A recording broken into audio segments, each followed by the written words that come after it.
जय हिंद। आपका स्वागत है आपके अपने चैनल लली सीईपी में।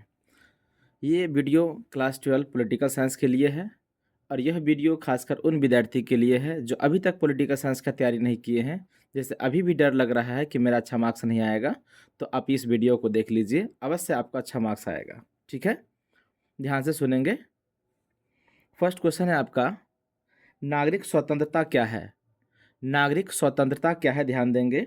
आंसर लिखेंगे, नागरिक स्वतंत्रता वे बुनियादी आज़ादी है जो हर नागरिक को मिलती है। नागरिक स्वतंत्रता वे बुनियादी आज़ादी है जो हर नागरिक को मिलती है। बोलने की आज़ादी, धर्म चुनने की आज़ादी, संगठन बनाने का अधिकार इत्यादि। ये व्यक्तिगत आज़ादी की सुरक्षा करती है। क्या बोलेंगे? नागरिक स्वतंत्रता वे बुनियादी आज़ादी है जो हर नागरिक को मिलती है। बोलने की स्वतंत्रता, धर्म चुनने की स्वतंत्रता, संगठन बनाने का अधिकार इत्यादि। ये व्यक्तिगत आज़ादी की सुरक्षा करती है, यह सुरक्षा करती है। ठीक है, अगला क्वेश्चन है, अधिकारों का प्राकृतिक सिद्धांत बतावे। अधिकारों का प्राकृतिक सिद्धांत बतावे। आंसर लिखेंगे, मनुष्य के अधिकार किसी सरकार, समाज या कानून द्वारा दिए हुए नहीं होते हैं, बल्कि ये जन्म से ही प्राप्त होते हैं। मनुष्य का जो अधिकार है वो किसी सरकार, समाज या कानून के द्वारा नहीं दिए होते हैं, बल्कि ये जन्म से ही प्राप्त होते हैं। इस सिद्धांत के अनुसार जैसे ही मनुष्य जन्म लेता है, उसे कुछ मूलभूत अधिकार अपने आप मिल जाते हैं। उन्हें कोई भी व्यक्ति, सरकार या संस्था छीन नहीं सकती है। ये अधिकार सर्वव्यापक होते हैं और सभी मनुष्यों को समान रूप से ये मिलते हैं। इसी को अधिकारों का प्राकृतिक सिद्धांत कहा जाता है। फिर से सुन लीजिए, मनुष्य के अधिकार किसी सरकार, समाज या कानून द्वारा नहीं दिए जाते हैं, बल्कि कुछ अधिकार उनको जन्म से ही प्राप्त होते हैं। इस सिद्धांत के अनुसार जैसे ही मनुष्य का जन्म होता है, उसे कुछ मूलभूत अधिकार अपने आप मिल जाते हैं। ध्यान देंगे, अपने आप मिल जाते हैं। ठीक है, जिन्हें कोई भी व्यक्ति, सरकार या संस्था छीन नहीं सकती है। ये अधिकार सर्वव्यापक होते हैं और सभी मनुष्यों को समान रूप से मिलते हैं। अगला क्वेश्चन है,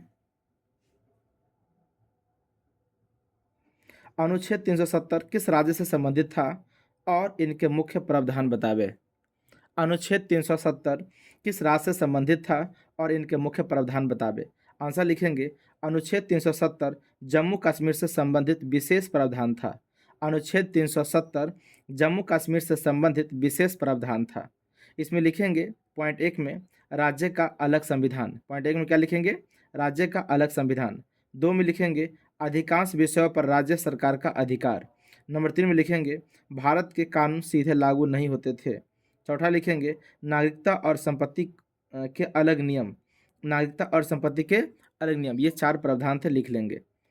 अगला क्वेश्चन है, न्यायिक सक्रियता क्या है? न्यायिक सक्रियता क्या है, ध्यान देंगे। जब अदालतें सामाजिक अन्याय, भ्रष्टाचार, पर्यावरण या मानवाधिकार जैसे मुद्दों पर खुद पहल कर फैसले लेती है और सरकार को कार्रवाई करने को कहती है, तो इसे न्यायिक सक्रियता कहते हैं। ध्यान देंगे फिर से, जब अदालतें सामाजिक अन्याय, भ्रष्टाचार, पर्यावरण या मानवाधिकार जैसे मुद्दों पर, मानवाधिकार जैसे मुद्दों पर खुद पहल कर फैसले लेती है और सरकार को कार्रवाई करने को कहती है, तो इसे न्यायिक सक्रियता कहते हैं। इसका उद्देश्य लोगों को तुरंत और सुलभ न्याय दिलाना होता है। इसका उद्देश्य होता है कि लोगों को तुरंत न्याय मिले। ठीक है, अगला क्वेश्चन ध्यान देंगे। अगला क्वेश्चन है, राष्ट्रपति की विधायी शक्तियाँ बतावे।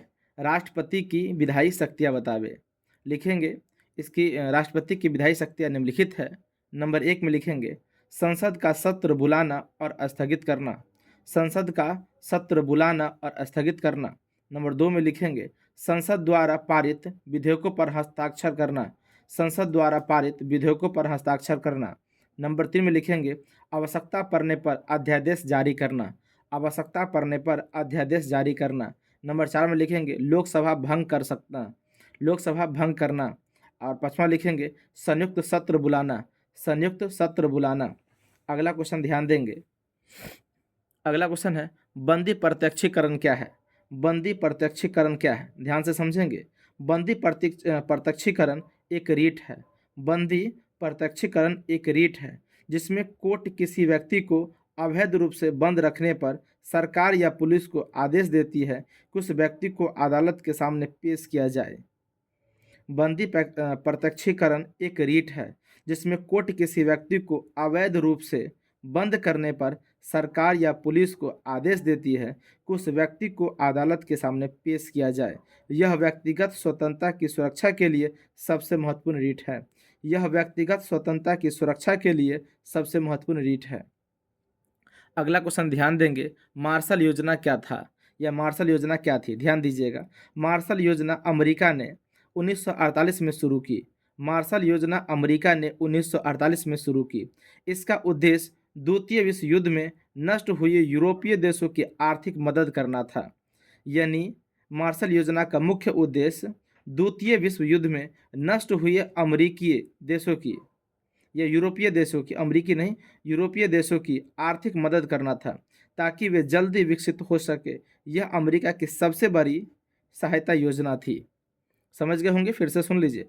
मार्शल योजना अमेरिका ने 1948 में शुरू की। इसका मुख्य उद्देश्य था कि द्वितीय विश्व युद्ध में यूरोपीय देश की जो कुछ नष्ट हो गया था, कुछ नुकसान हो गया था, उसको आर्थिक मदद करना था ताकि वे जल्द से जल्द विकसित हो सके।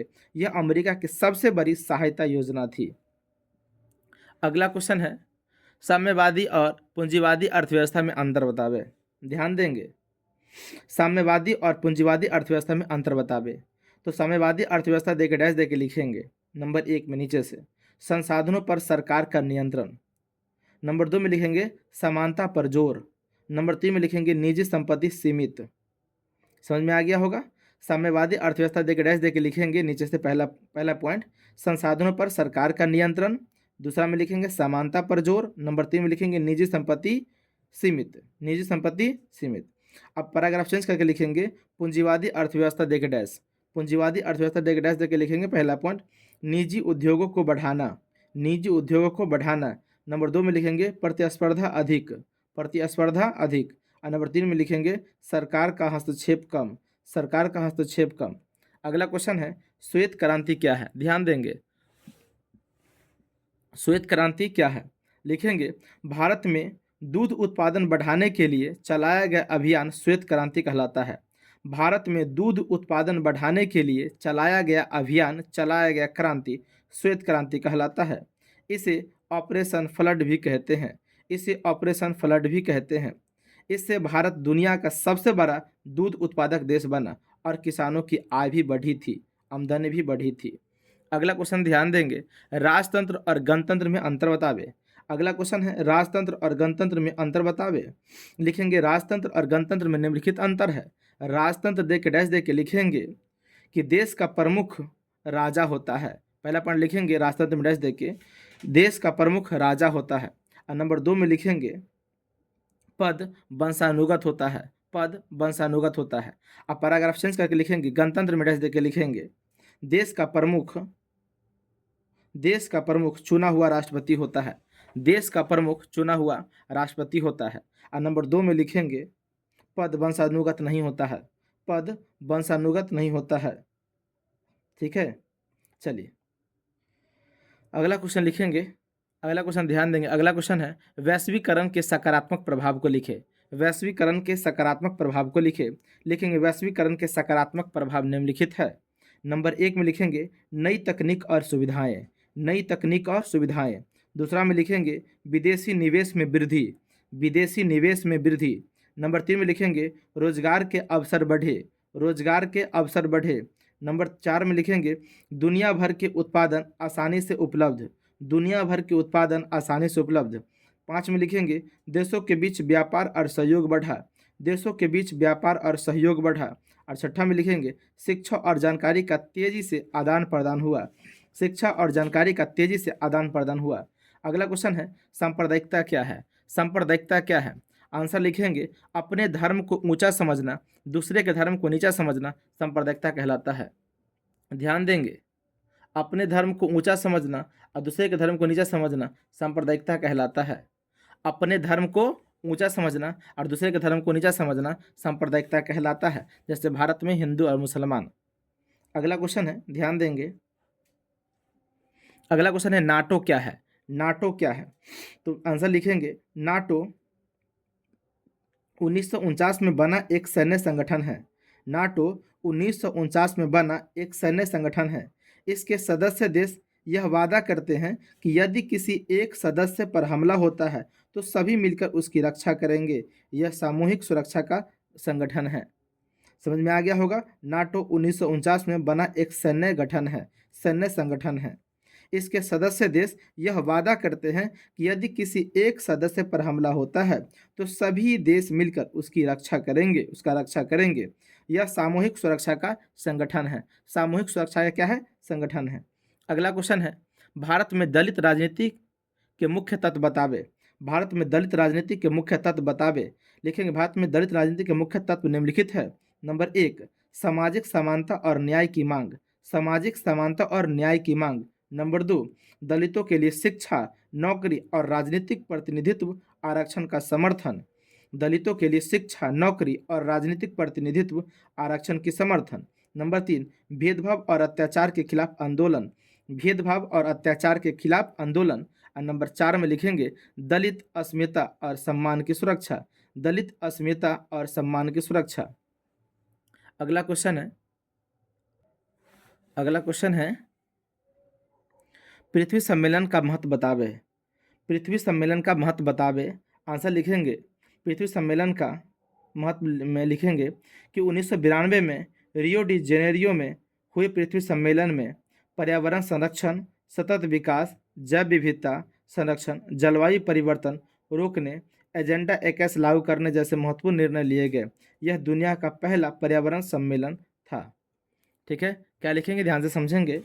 1992 में रियो डी जेनेरियो में 1992 में रियो डी जेनेरियो में हुए पृथ्वी सम्मेलन में पर्यावरण संरक्षण, सतत विकास, जैव विविधता संरक्षण, जलवायु परिवर्तन रोकने और एजेंडा 21 लागू करने जैसे महत्वपूर्ण निर्णय लिए गए। यह दुनिया का पहला बड़ा पर्यावरण संरक्षण आंदोलन था, यह सम्मेलन था। अगला क्वेश्चन है, शीत युद्ध की प्रकृति बतावे। शीत युद्ध की प्रकृति बतावे। आंसर लिखेंगे, शीत युद्ध अमेरिका और सोवियत संघ के बीच तनाव था। शीत युद्ध अमेरिका और सोवियत संघ के बीच तनाव का समय था। दोनों देश हथियारों की दौड़, अंतरिक्ष प्रतियोगिता और राजनीतिक गुटबंदी करते थे, पर सीधे युद्ध में नहीं उतरते थे, इसलिए इसे ठंडा युद्ध भी कहा। यह युद्ध भाला ग्रासा बम बारूद से न लड़के बातों के द्वारा लड़ा जाता था, इसलिए इसे शीत युद्ध या ठंडा युद्ध कहते हैं। तो आप ऐसे भी कह सकते हैं कि वह युद्ध जिसमें बम बारूद भाला ग्रासा से न लड़के बातों के द्वारा लड़ा जाता है उसको शीत युद्ध या ठंडा युद्ध कहते हैं। यह सोवियत संघ और अमेरिका के बीच हुआ था।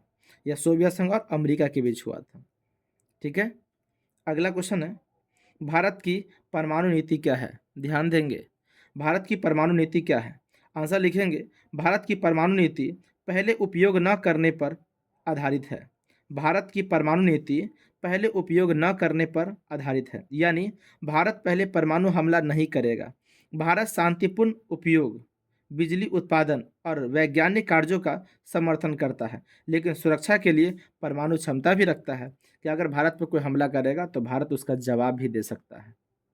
ठीक है, भारत की परमाणु नीति समझ में आ गया कि भारत की परमाणु नीति पहले उपयोग न करने पर आधारित है, यानी भारत पहले परमाणु नीति यानी परमाणु यूज नहीं करेगा, प्रयोग नहीं करेगा। ठीक है, लेकिन भारत पर अगर कोई हमला किया तो अपनी सुरक्षा के लिए वही प्रयोग कर सकता है, चला सकता है। ठीक है, अगला क्वेश्चन है, जल प्रदूषण क्या है? ध्यान देंगे, जल प्रदूषण क्या है? आंसर लिखेंगे, जब नदियों, तालाबों, झीलों और भूजल में गंदगी, रसायन, कारखाने का कचरा, प्लास्टिक या सीवेज मिलकर पानी पीने योग्य नहीं रहता है तो इसे ही जल प्रदूषण कहते हैं। क्या कहेंगे? जब नदी में, तालाब में, ठीक है, रसायन, कारखाने का कचरा, प्लास्टिक इत्यादि पानी में मिल जाता है और पानी पीने के लायक नहीं रहता है तो इसे ही हम जल प्रदूषण कहते हैं। इसे हम क्या कहते हैं? जल प्रदूषण कहते हैं। अगला क्वेश्चन ध्यान देंगे, अगला क्वेश्चन है, पंचशील क्या है? ध्यान देंगे, पंचशील क्या है? लिखेंगे, पंचशील भारत और चीन के बीच 1954 में स्वीकार किए गए 5 सिद्धांतों का समूह है। पंचशील भारत और चीन के बीच, पंचशील भारत और चीन के बीच 1954 में स्वीकार किए गए 5 सिद्धांतों का समूह है। नंबर 1 में है, 5 सिद्धांत में नंबर 1 सिद्धांत है पहला, एक दूसरे की प्रभुसत्ता का सम्मान, एक दूसरे की संप्रभुता का सम्मान, संप्रभुता को बनाए रखना। नंबर 2 में आंतरिक मामलों में दखल न देना, आंतरिक मामलों में दखल न देना। नंबर 3 समानता, नंबर 3 समानता। नंबर 4 शांतिपूर्ण सह अस्तित्व, शांतिपूर्ण सह अस्तित्व।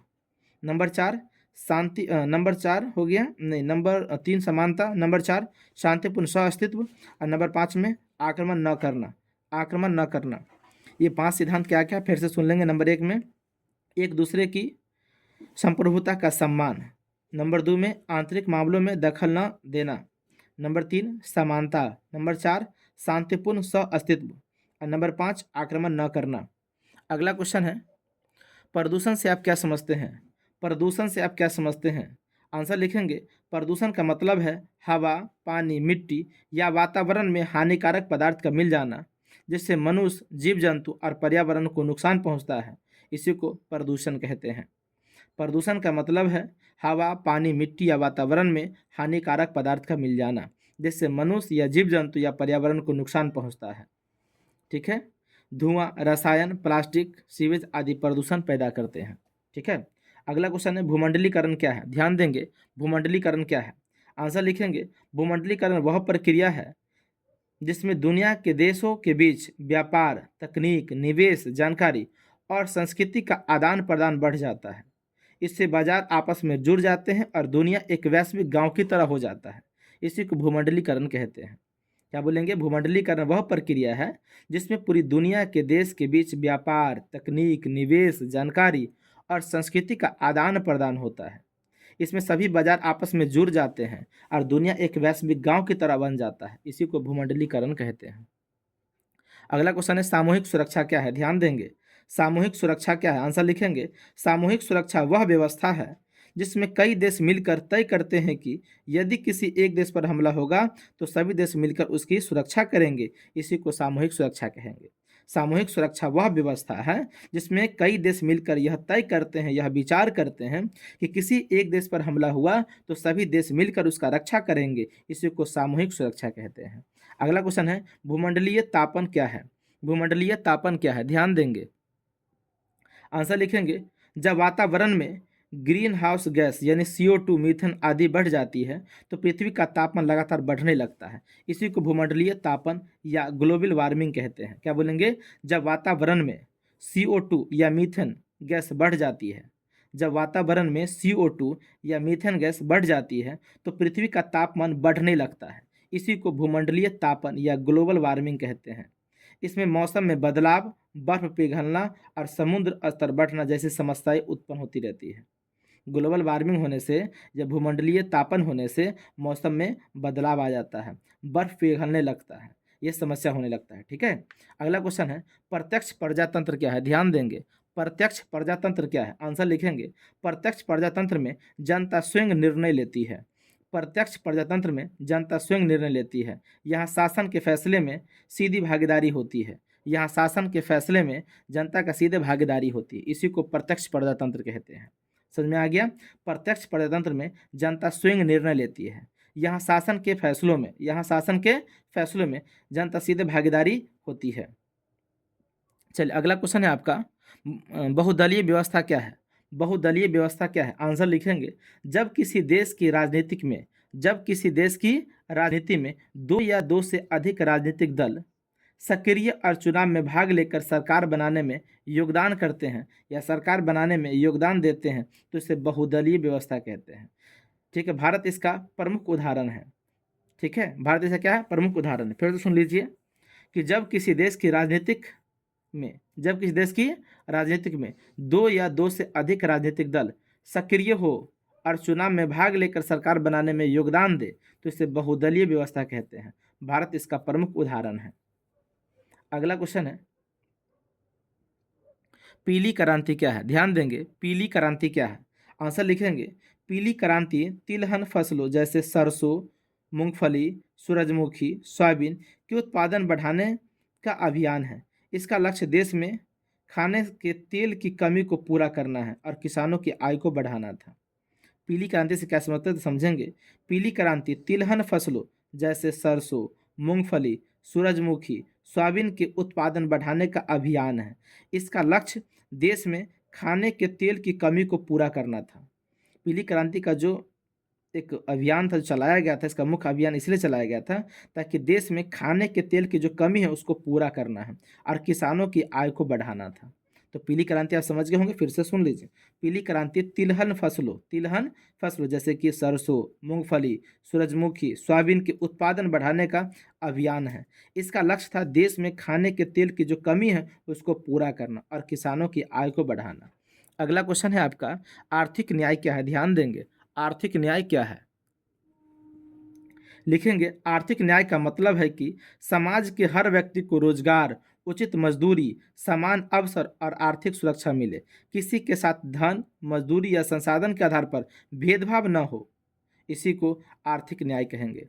आर्थिक न्याय का मतलब है कि समाज के हर व्यक्ति को रोजगार, उचित मजदूरी, समान अवसर और आर्थिक सुरक्षा मिले। ठीक है, समाज में किसी के साथ भी भेदभाव न हो, इसी को आर्थिक न्याय कहते हैं। अगला क्वेश्चन है, विविधता में एकता से आप क्या समझते हैं? विविधता में एकता से आप क्या समझते हैं? आंसर लिखेंगे, भारत में धर्म, भाषा, पहनावा, परंपरा और संस्कृति बहुत भिन्न है।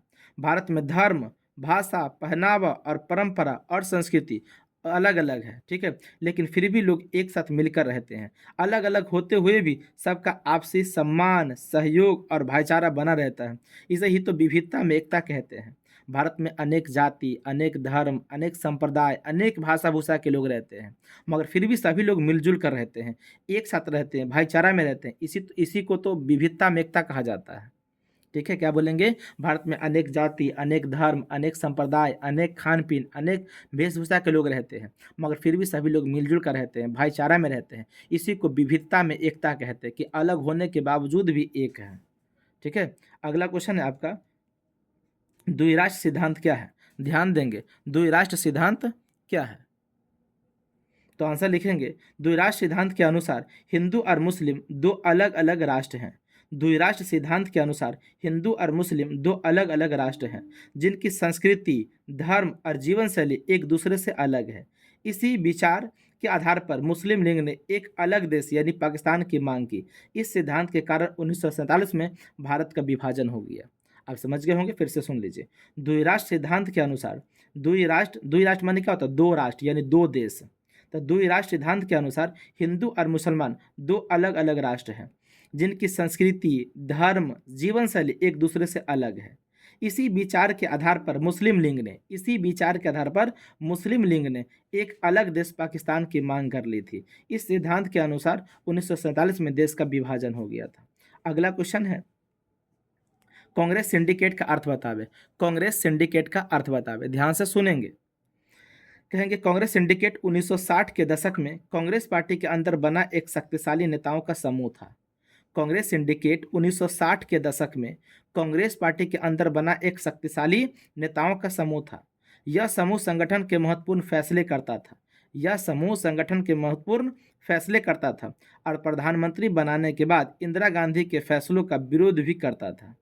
प्रधानमंत्री बनने के बाद इंदिरा गांधी के फैसलों का विरोध भी करता था।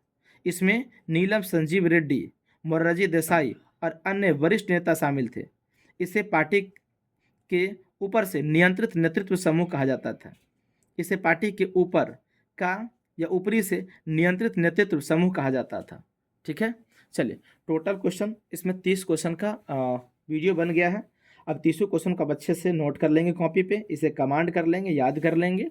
ठीक है, इसके बाद अगर ये आपको समझ में आ गया होगा, आपको याद हो गया होगा, आप इसे कमांड कर लेंगे, तो आप कमेंट करेंगे तो इसका अगला ऑडियो रिकॉर्ड कर देंगे। ठीक है, धन्यवाद।